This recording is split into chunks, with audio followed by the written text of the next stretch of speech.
सुप्रभात मित्रों। आज की मेरी कहानी है तेनालीराम और तीन गुड़िया।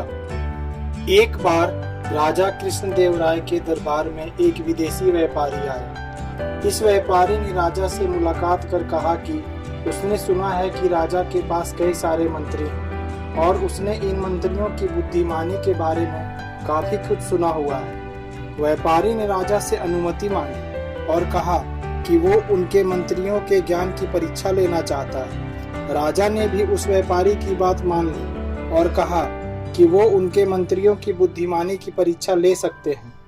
फिर क्या था, व्यापारी ने राजा को तीन गुड़ियां दी।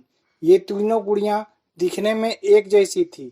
गुड़िया राजा को देने के बाद व्यापारी ने राजा से कहा कि आपके मंत्री मुझे 30 दिनों के अंदर एक जैसी दिखने वाली इन गुड़ियों में क्या अंतर है ये बताएं। राजा ने भी व्यापारी की बात मानते हुए अपने राज्य के मंत्रियों को बुलाया और उन्हें ये कार्य करने को दिया। हालांकि राजा ने तेनालीराम को ये कार्य नहीं सौंपा था, लेकिन लंबे समय तक कोई भी मंत्री ये नहीं बता पाया कि आखिर एक जैसी दिखने वाली इन गुड़ियों में क्या अंतर है। फिर राजा ने यह कार्य तेनालीराम को सौंपा और जैसे ही 30 दिन पूरे हो गए, वो व्यापारी राजा के दरबार में अपनी चुनौती का जवाब मांगने आ गया।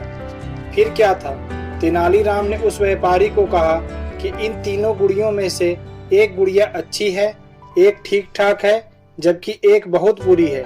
तेनालीराम के इस जवाब को सुनकर सब हैरान रह गए कि आखिर किस आधार पर तेनालीराम ने ये जवाब दिया है। फिर तेनालीराम ने सबके सामने एक गुड़िया के कान में एक तार डाली और वो तार गुड़िया के मुंह से निकल आई।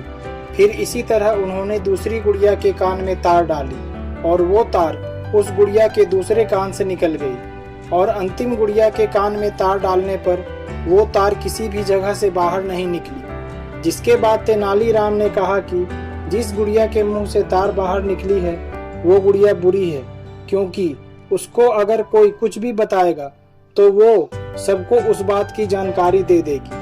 वहीं जिस गुड़िया के कान से तार निकली वो गुड़िया ठीक ठाक है, क्योंकि अगर उसे कोई कुछ बताएगा तो वो उसको ध्यान से नहीं सुनेगी, जिसके कारण उसे कुछ भी स्मरण नहीं रहेगा। वहीं जो आखिरी गुड़िया है, उसे जो कोई कुछ भी बताएगा वो उसे अपने दिल के अंदर रखेगी, इसलिए वो गुड़िया अच्छी है।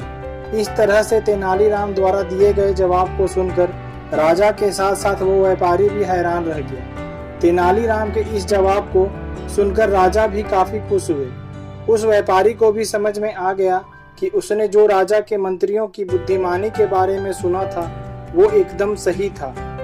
तेनालीराम इतने बुद्धिमान और चतुर थे कि जितनी इज्जत उस सदी में उनकी हर कोई करता था, आज के समय में भी सभी उन्हें उतना ही सम्मान देते हैं। किसी भी समस्या का समाधान वो बड़ी ही आसानी से निकाल दिया करते थे।